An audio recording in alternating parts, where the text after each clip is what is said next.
For years, tensions have simmered between Israel and Iran. When Hamas launched its terrorist attack on Israel in October 2023, those simmering tensions hit their boiling point. Now, they've exploded. Israel just hit Iran hard.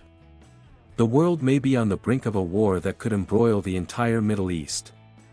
Israel's Operation Rising Lions has just wiped out Iran's nuclear program, along with several of the country's most prominent officials. The world is holding its breath while asking the key question: what happens next? That question will be addressed later in the video, but first, the War Zone, or TWZ, was among the many outlets to provide an initial report on Israel's shocking strike against Iran. On June 13, it quoted an anonymous Israeli official, who simply stated the attack has just begun in Iran. "We are in an emergency situation all over the country." The statement seemed to confirm an earlier June 13 report by Axios that Israel's Air Force had conducted a strike against Iran starting on June 12. At the time, nobody knew what Israel was targeting. Now, the details are starting to pour in. TWZ says that Israel initially stayed quiet about its Iran attack, likely because the strike was still in progress and it didn't want to give anything away. However, that changed at 8:51 p.m. Eastern Time, when the Israel Defense Force, or IDF, released a statement that it had conducted what it called a preemptive, precise strike against Iran's nuclear facilities and some of the country's leading officials. A short while ago, following the directive of the political echelon, the IDF launched a preemptive, precise, combined offensive based on high-quality intelligence to strike Iran's nuclear program, and in response to the Iranian regime's ongoing aggression against Israel, the statement said.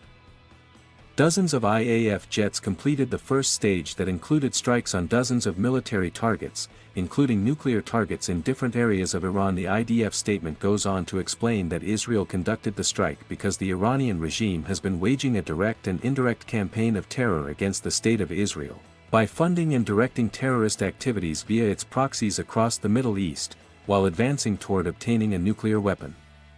The IDF also claims that Iran has made it a stated objective to destroy the state of Israel. The IDF's reasoning is clear.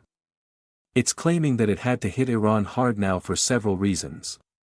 The IDF suggests that Iran has been preparing to attack Israel directly and that the strike also serves as revenge for Iran's funding of proxy organizations, such as Hamas, and the most direct action Israel can take to prevent Iran from building a nuclear weapon that could threaten Israel. So, what did Israel hit? The Natanz nuclear facility was one of the first confirmed targets. The Clash Report X account broke that news, along with sharing an 18-second video that appeared to show smoke streaming from the flaming wreckage of the site.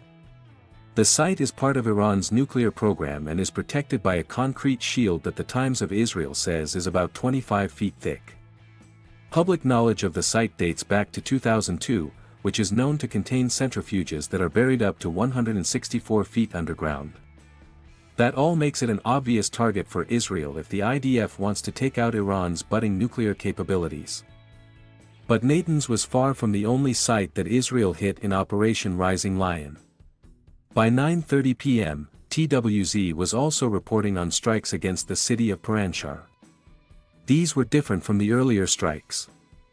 Where Natanz is a nuclear facility, Paranshar is a city that lies in West Azerbaijan, close to the Iraqi border. The Thomas Van Ling X account shared an initial picture that seemed to show smoke rising from a building Israel struck with its airstrike.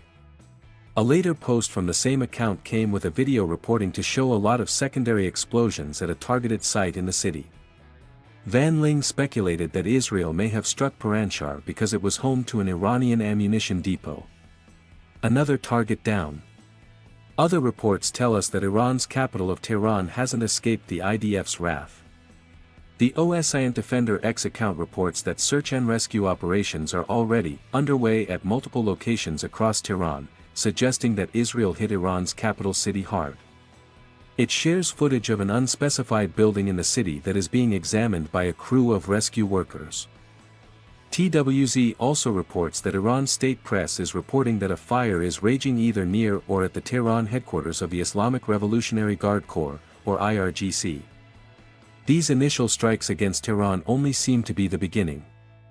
OSINT Defender shared footage in the early hours of June 13 suggesting that Israel had launched a secondary wave of strikes against the city, which Iran responded to with air defense activity.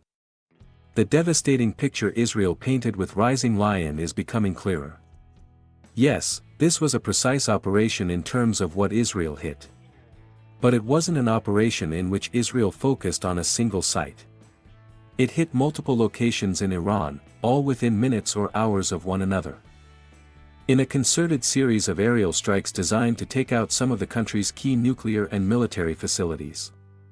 And the news gets worse for Iran. There are suggestions that the attack was made possible both because of Israel putting boots on the ground in Iran and due to Iran's air defenses failing. The Status 6X account seems to confirm that Israel had people operating on the inside, quoting an unnamed Israeli official as stating, alongside extensive strikes by the Israeli Air Force, the Mossad led a series of covert counterterrorism operations deep inside Iran. These operations were designed to damage Iran's strategic missile array and air defense capabilities. That suggests Rising Lion was no ordinary airstrike. Israel must have been planning it for weeks, perhaps even months, if it has managed to sneak Mossad agents into Iran ahead of the attack. The presence of those agents also shows why Israel was able to cause so much damage with Iran seemingly unable to respond.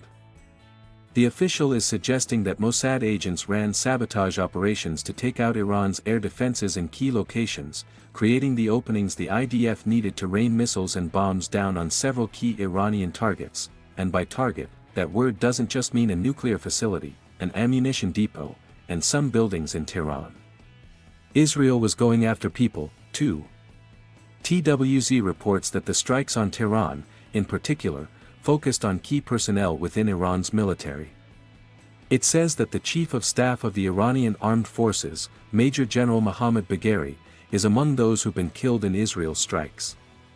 The New York Times confirmed this report, adding that Israel managed to take out the man who's the second highest commander of Iran's armed forces after the country's supreme leader Ayatollah Ali Khamenei.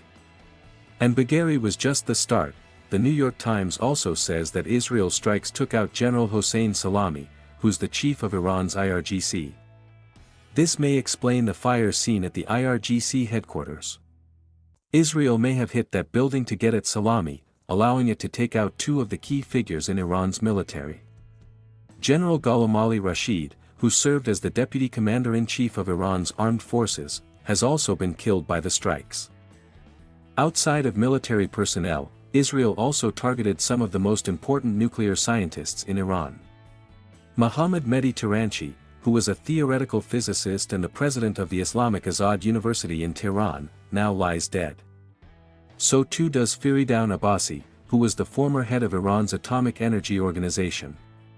Clash report also says that Israel targeted Ali Shamkhani with its strikes.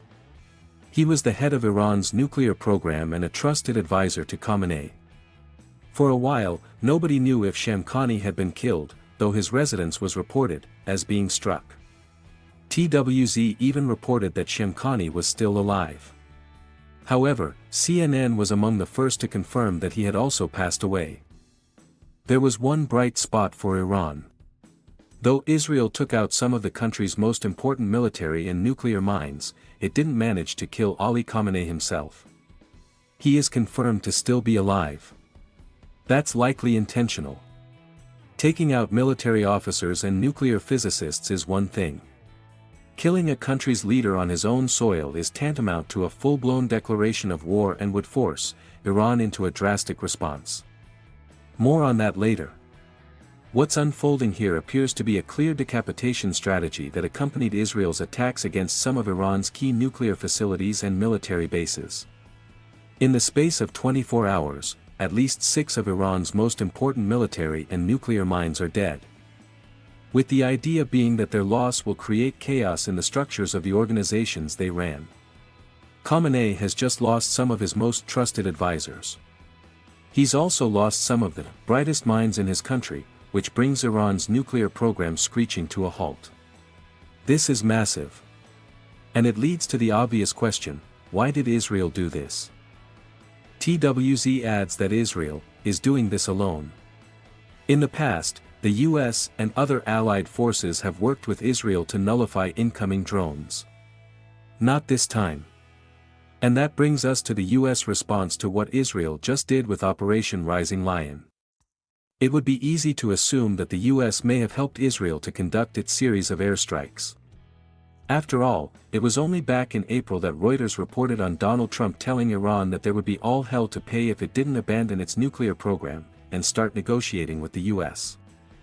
Those threats came amidst a massive US bombing campaign against the Houthis in Yemen that was designed to decapitate one of the most prominent Iranian proxies operating in the Middle East.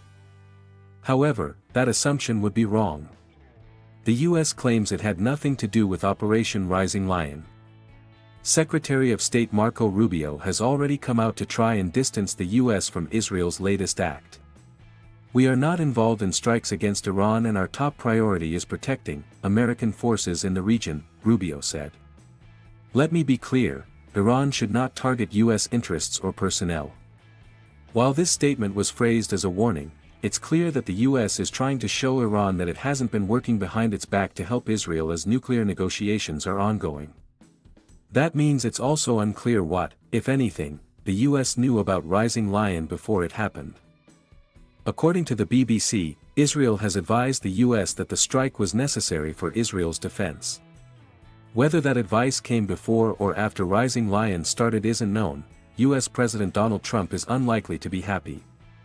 Just hours before Israel struck Iran, the BBC says that Trump warned that any military operation conducted against Iran now would blow the US attempts to negotiate a nuclear deal. With strikes against Iran ongoing and tensions raised higher than ever before, an official declaration of war may come in the coming days. If that happens, the Middle East will change forever and the US, along with Israel's other allies, will be left with hard choices to make about whether it supports Israel in whatever comes next. The reality is that the warning signs for Rising Lion were already in place. And if you enjoyed this video, remember to subscribe to Historian Verse for more up-to-date coverage of the latest developments in what may soon become a war between Iran and Israel.